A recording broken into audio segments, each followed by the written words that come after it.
నమస్తే. సామాన్యుడి చేతిలో సామాజిక అస్త్రం నెంబర్ 1 న్యూస్కి స్వాగతం. నేను రవీంద్ర. ఆంధ్రప్రదేశ్లో ప్రస్తుతం ఉద్యోగులు కానీ, అలాగే ఉపాధ్యాయులు కానీ, రిటైర్డ్ ఎంప్లాయీస్, అలాగే కాంట్రాక్ట్ ఎంప్లాయ్ వారి పరిస్థితి ఎలా ఉంది అంటే మాటల్లో చెప్పలేదు. రిటైర్డ్ ఎంప్లాయీస్ గురించి అంటే ఇంకా వారి గురించి ప్రత్యేకంగా చెప్పాలి. వారి కష్టాలు, బాధలు అన్నీ ప్రభుత్వం నుంచి రావాల్సినటువంటి బకాయిలు ఏవైతే ఉన్నాయో వాటిని సరైనటువంటి సమయంలో ఇవ్వకపోవడం వల్ల వారు పడుతున్నటువంటి నరక యాతన, ఆవేదన ఇలాంటి సందర్భం ఒకవేళ తమ డిమాండ్లపై ఎవరైనా అడగటానికో ప్రశ్నించడానికో వెళ్తుంటే వారిపై కక్ష సాధింపు చర్యల్లో భాగంగా అన్నట్లు కూటమి ప్రభుత్వం వ్యవహరిస్తుంది. కూటమి ఎన్నికలకు ముందు అంటే అధికారంలోకి రాకముందు ఏ రకమైనటువంటి వాగ్దానాలు చేసి ఎలాంటి ప్రామిసెస్ రాష్ట్ర ప్రభుత్వ ఉద్యోగులకు అలాగే పెన్షనర్లకు రకమైనటువంటి అసలు అందరూ కూడా నమ్మి చంద్రబాబు నాయుడు గారు మాట ఇచ్చారు అంటే ఖచ్చితంగా చేస్తారు. అందులోనూ పవన్ కళ్యాణ్ గారు కూటమిలో ఒక భాగం కాబట్టి 3 పార్టీల కలయికలో మనందరికీ న్యాయం జరుగుతుంది అని భావించినటువంటి వారంతా భంగపాటుకు గురయ్యారు అని చెప్పడంలో ఎలాంటి సందేహం లేదు. ఇలాంటి సందర్భంలో ఉద్యోగ సంఘాల నేతలు వారి ప్రయత్నాలు వారు చేస్తున్నారు. కొంతమంది చేస్తున్నారు, మరికొంతమంది కూటమి ప్రభుత్వంలో ఉన్నటువంటి పెద్దలకు తొత్తులుగా మారి ఇటువంటి సందర్భంలో ఫ్యాప్టో ఆధ్వర్యంలో అంటే ఎస్టీయు మెయిన్ లీడ్గా తీసుకుని ఒక కార్యక్రమాన్ని విజయవాడలో నిర్వహించారు. దానికి వేలాది మంది ఉపాధ్యాయులు అలాగే కొన్ని వర్గాలకు సంబంధించి అంటే ఉద్యోగ వర్గాలు వారు కూడా వచ్చారు, సంఘీభావాన్ని తెలియజేశారు. ఎవరు రోడ్డు ఎక్కినా, ఎవరు నిరసన తెలిపినా, ఎలాంటి ఆందోళన కార్యక్రమం నిర్వహించినప్పటికీ వారి సమస్యలు పరిష్కరించబడతాయి అని ఒక నమ్మకం. దానికి మనం ముందుకు వెళ్దాం అని భావిస్తున్నటువంటి తరుణంలో ప్రభుత్వం నుంచి ఏదో రకమైనటువంటి అడ్డంకి, ఏదో ఒక రకమైనటువంటి ప్రతికూలమైనటువంటి పరిస్థితి వాటన్నిటిని ఎదుర్కొని అధిగమించి ఒక రకమైనటువంటి విధానంతో వెళ్తూనే ఉన్నారు.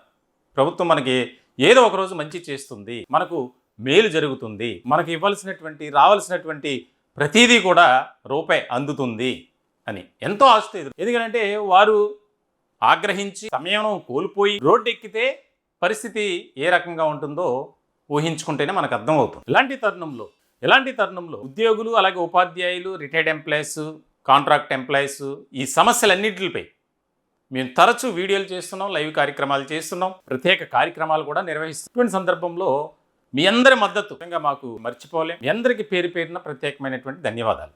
అయితే ఇప్పుడు ఈ వీడియోలో ముఖ్యమైనటువంటి సారాంశం ఏంటి అంటే ఉపాధ్యాయ వర్గాన్ని టార్గెట్ గా చేసుకుని కూటమి ప్రభుత్వం అనేక రకాలుగా హింసిస్తుంది ఒక రకమైనటువంటి విధానంతో అని. ఇప్పటి వరకు ప్రభుత్వ ఉద్యోగులుగా ఉన్నటువంటి టీచర్ వారు చేస్తున్నటువంటి సేవ పక్కన పిల్లలకు పాఠాలు చెప్పాలి, భావి పౌరులుగా తీర్చిదిద్దాలి. మరో పక్క ఆ సర్వే అని, ఈ సర్వే అని, ఆ యాప్ అని, ఈ యాప్ అని వాటిల్లో కూడా పనిచేస్తూ ఉండాలి. ఎక్కడ ఏది తేడా వచ్చినా వారిపై యాక్షన్. అన్ని తట్టుకొని మన పని కాకపోయినా నా పని అని చేస్తున్నారు టీచర్లు, ప్రభుత్వ టీచర్లు.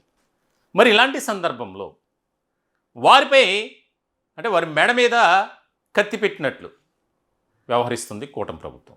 దానికి తాజాగా ఆయా పాఠశాలలకు వచ్చినటువంటి ఒక సర్క్యులర్ ఏంటి అంటే సూచాయిగా ఎక్కడ కూడా ఆన్ పేపర్ ఇవ్వాల.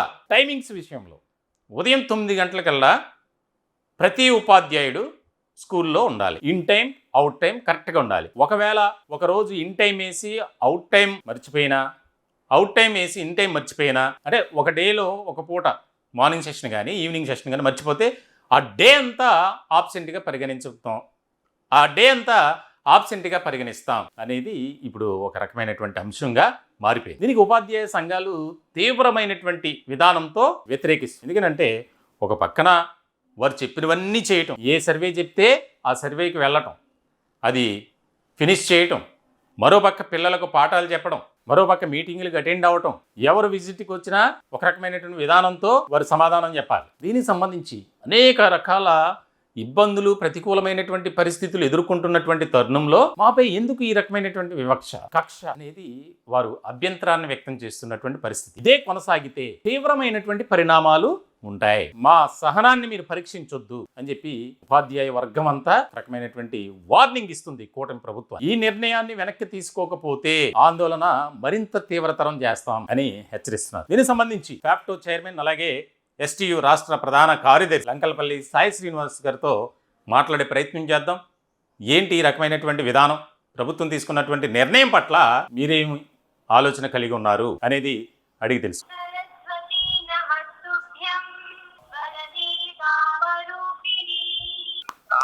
సార్ నమస్తే. నమస్తే నమస్తే. సార్ ఏంటి ప్రభుత్వం ఏదో కొత్త నిర్ణయం తీసుకుంది, దానికి సంబంధించి అంతా కూడా అయోమయం గందరగోళ పరిస్థితులు ఉన్నట్లు తెలుస్తుంది. ఏంటి సార్ ఈ విధానం ఏంటి?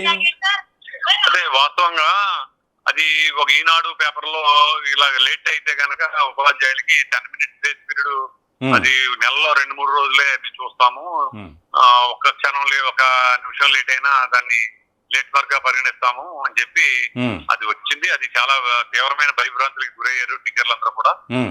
చాలా ఫోన్లు అయితే మాకు వస్తా ఉన్నాయి. అది మేము ఏం జరిగింది అనేది గ్రౌండ్ లెవెల్ అడిగితే అది డిపార్ట్మెంటల్ గా అఫీషియల్ గా మాకేం రాలేదు, దాని గురించి మాకేం తెలియదు అని చెప్పి కేంద్ర స్థాయి అధికారులు చెప్తా ఉన్నారు.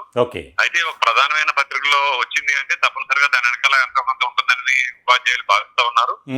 అది కరెక్ట్ కాదు, ఎందుకంటే ఉపాధ్యాయులు ఏదన్నా మధ్య తరగతి ఉపాధ్యాయులు, అంతేకాకుండా వేతన జీవులు వీళ్ళందరూ కూడా వీళ్ళు కనీసం గత 5 సంవత్సరాలుగా గత ప్రభుత్వం నలిగిపోయి ఉన్నారు. ఈ కొత్త ప్రభుత్వం ఏర్పడిన తర్వాత కొంచెం ఊరట చెందుతారు, ఒత్తిడి తీవ్రమైంది. ఈ నేపథ్యంలో ఈ ఒత్తిడి తట్టుకోలేక ఉద్యమ బాట పట్టారు. ఆ ఉద్యమం బాట పట్టిన కారణంగానే ఈ వీళ్ళని ఇంకా ఇబ్బంది పెట్టాలని ఉద్దేశిస్తానో లేదా బెదిరించాలని ఉద్దేశిస్తానో ఈ సమస్య వచ్చిందని చెప్పి వాళ్ళు భావిస్తా ఉన్నారు. కానీ ఈ విధానాన్ని తట్టుకోవడం, ఈ ఒత్తిడిని జయించడం అనేది ఉపాధ్యాయుడికి ప్రధాన భూమిక అయింది. పాఠాలు బోధించడానికి ఎప్పుడు కూడా వెనకడికి వేయం. పాఠాలు బోధించడానికి ఎంత దూరమైనా ఎంత కష్టమైన పడతాం, కానీ ఈ ఒత్తిడిని జయించడం, ఆరోగ్యాలు పాటు చేసుకోవడం ప్రధానంగా జరుగుతా ఉంది. ఈ ఒత్తిడి తట్టుకోలేక ఈ మధ్యకాలంలో చాలా మంది ఉపాధ్యాయులు చనిపోవడం జరిగింది. ఆత్మహత్యలు కూడా పరిపాలన జరిగింది, కడప జిల్లాలో కనిపిస్తా ఉంది.